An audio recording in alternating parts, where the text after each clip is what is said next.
छात्रों, good morning.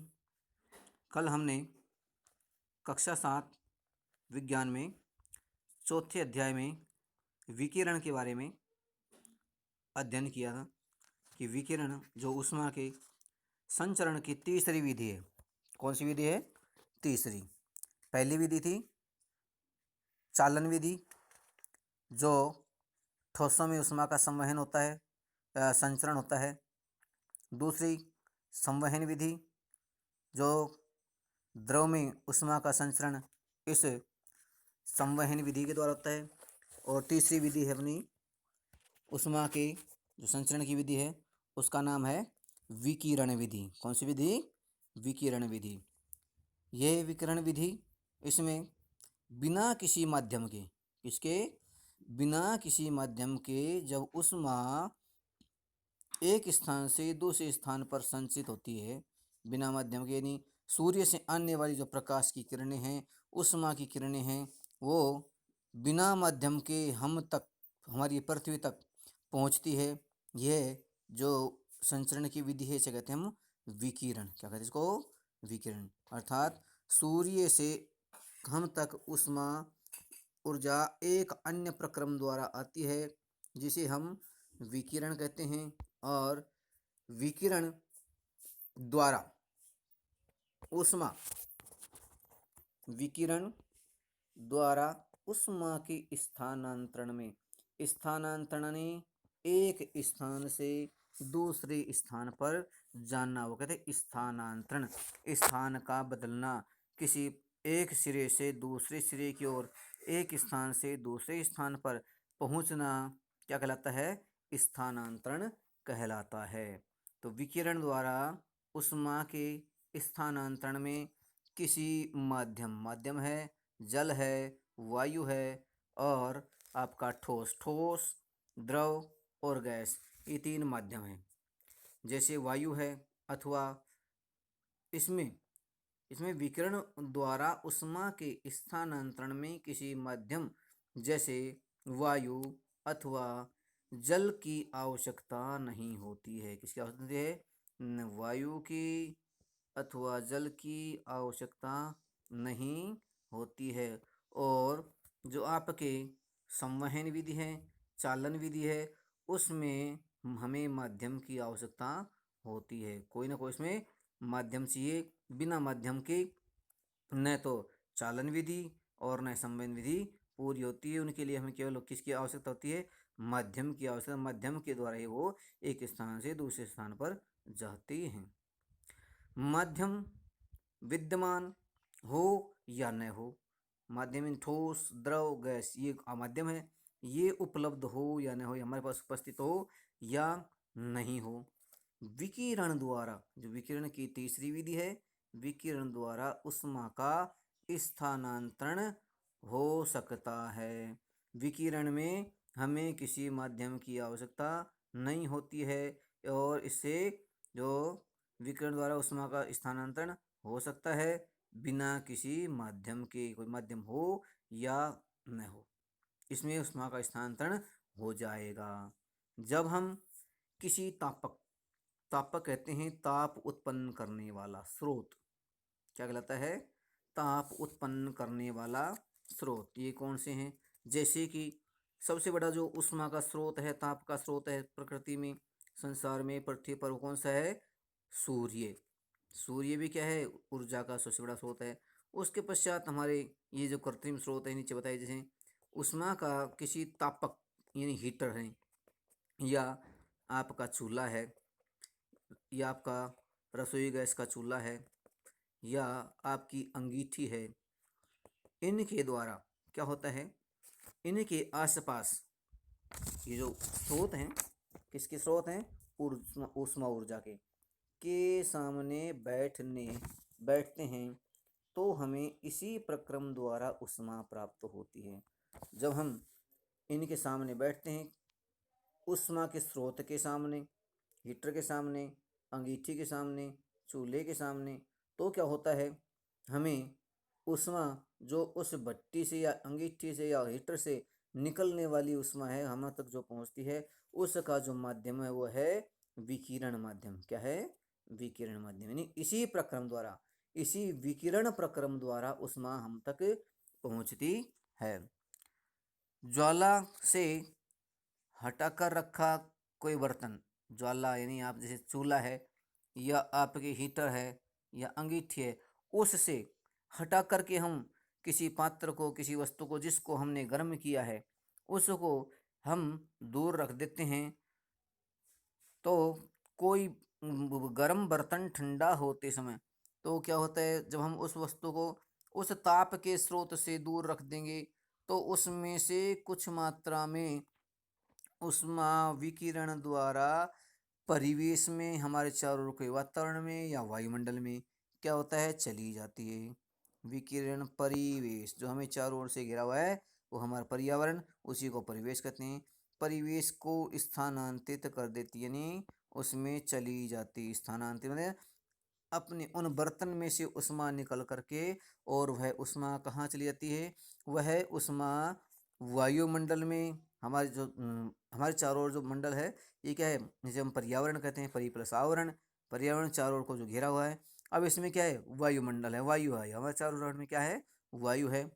तो ये कहाँ जाती है, उस पात्र से निकल करके उसके पास का परिवेश है वो वायु का परिवेश होता है। हमारे चारों ओर किसका परिवेश है, आप जहाँ बैठे हैं आपके चारों ओर किसका परिवेश है, वायु का परिवेश है। मेरे चारों ओर साइड में क्या है, वायु का परिवेश है।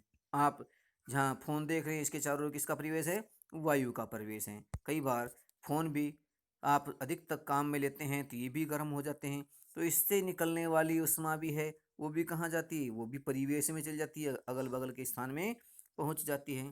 तो ये जो इस तापक होते हैं, जैसे जो उष्मा प्रदान करने वाले उपकरण होते हैं, उनमें से पात्र में वो उष्मा गई, जब हम उस पात्र को उस रख देते हैं किसी स्थान पर हटा करके, आपने स्रोत से, उष्मा के स्रोत से हटाकर, तो उसमें से उष्मा निकलती है, वो उष्मा निकल कहाँ जाती है, वो है परिवेश में, वातावरण में चली जाती है। और इससे उस जो ताप क्या ना पात्र है, उस पात्र का तापमान क्या होता है, कम हो जाता है। और हमारा शरीर विकिरण द्वारा ही परिवेश को उष्मा देता है।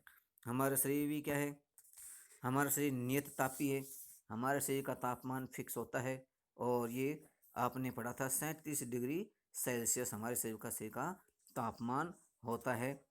इससे अधिक हम हमारे शरीर का तापमान हो जाता है तो कहते हैं हमारे शरीर क्या हो गया, बुखार हो गया। क्या हो गएंगे आप, क्या हो गया, बुखार हो जाता है। अब उस बुखार की स्थिति में क्या करते हैं, कई बार आपने देखा होगा बहुत अधिक हमारा तापमान हो जाता है, 37 से 38 39 तक पहुंच जाता है, तो हम जो व्यक्ति बुखार चढ़ रहा है जिसके, उसके माथे पर गीली पट्टियां रख करके उसके ताप को कम करते हैं, बुखार को कम करते हैं। हम बराबर में गीला कपड़ा करके उसके मस्तक पर रखते हैं, और उसके शरीर को गीला कपड़ा करके हम पोंछते हैं। उससे क्या होता है, हमारे शरीर से जो निकलने वाली उष्मा है, वह उस जो कपड़ा है, गीला कपड़ा है, उसमें वह उष्मा स्थानांतरित हो जाती है, और हमारे शरीर का तापमान धीरे धीरे कम होने लग जाता है। कई बार ऐसी स्थिति होती है घर में, बहुत तेज़ बुखार हो जाता है, तो हम ये अपने जो कहते हैं घरेलू नुस्खा है, वो हम इसके उपचार के अंदर लेते हैं। सिर पर हम ठंडे कपड़े की जो कपड़े में को पानी में भिगो करके उसको हम रखते हैं, फिर उसको वापस कपड़े में पानी में डाल देते हैं, उसको निचोड़ करके, या फिर दूसरा कपड़ा लेकर उसको रख देते हैं, तो धीरे धीरे हमारा तापमान क्या होता है, कम हो जाता है।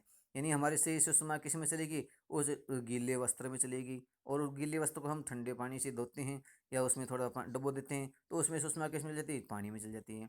और इस प्रकार हमारे शरीर से निकलने वाली जो उष्मा है वो कम हो जाती है। क्या हो जाती है, वो कम हो जाती है, हमारा तापमान कम हो जाता है, और कुछ समय पश्चात बुखार की स्थिति नहीं रह पाती। और उसके अलावा हम जो दवाइयाँ हैं उनका भी हम उपयोग करते हैं।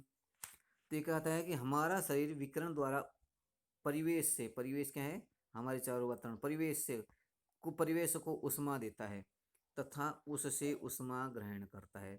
हम सर्दियों में जब हमें सर्दी महसूस होती है तो हम क्या करते हैं, धूप में बैठते हैं। क्या बैठते हैं, धूप में बैठते हैं। धूप में बैठने का कारण क्या है, धूप में बैठने का कारण क्या, सर्दी से हमारा बचाव होता है। किससे, सर्दी से बचाव होता है। हम जैसे धूप में बैठते हैं, हमें सूर्य से आने वाली जो उष्मा ऊर्जा है हमें प्राप्त होती है और हमें कुछ समय पश्चात धूप में बैठने पर गर्मी महसूस होने लगती है, हमें सर्दी महसूस नहीं होती है। ठीक है, हमारा शरीर ऊष्मा को परिवेश से ही ग्रहण करता है। हमारे आसपास परिवेश है जहाँ से ऊष्मा हम ग्रहण करते हैं, जहाँ सूर्य का प्रकाश या ऊष्मा फैलती है वहाँ पर तापमान बढ़ जाता है, तो उससे ही हम ऊष्मा ग्रहण करते हैं।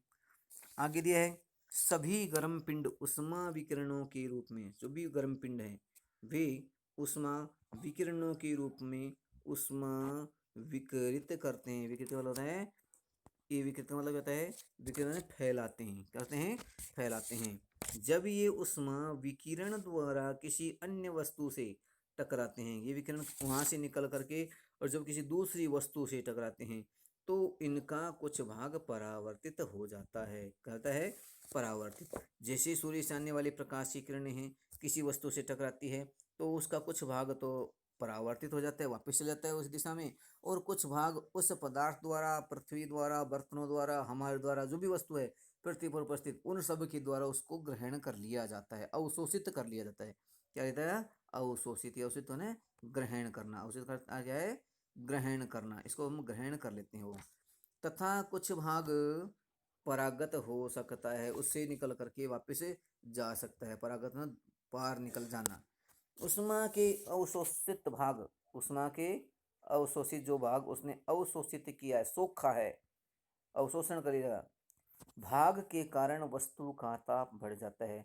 जब ये पदार्थ या कोई पात्र जब वातावरण से उष्मा ग्रहण करता है, सूर्य से उष्मा ग्रहण करता है, तो उसका तापमान बढ़ जाता है। धूप में बाहर जाते समय आपको छाते का उपयोग करने का परामर्श क्यों दिया जाता है? परामर्श, सलाह क्यों दी जाती है? क्योंकि जब आप धूप में चलते हैं तो हमें धूप से अधिक गर्मी लगेगी और उस गर्मी से बचाव के लिए उसमें अधिक, जब अधिक धूप होती है तो कई बार अधिक धूप भी हमें नुकसान पहुंचा देती है। कई बार जैसे लू लग जाती हैं या भाई धूप लग जाती हैं, ये कारण क्या है? वो अधिक गर्मी है, वो हमें प्रभावित करती है और हमें बीमार कर देती है। तो इस प्रकार इन चीज़ों से बचने के लिए, अधिक धूप होती है जब, उन दिनों में गर्मियों में हम क्या लेके, छाता लेकर चलते हैं। और छाते से क्या होता है, उस धूप का जो अधिक तापमान आ रहा है उस धूप में, गर्मियों में, तो उससे हमारा शरीर का बचाव हो जाता है। इस प्रकार हम छाते का उपयोग करके धूप से या उसमें से अपना बचाव करते हैं। छात्रों, आज का ये अपना टॉपिक पूरा हुआ।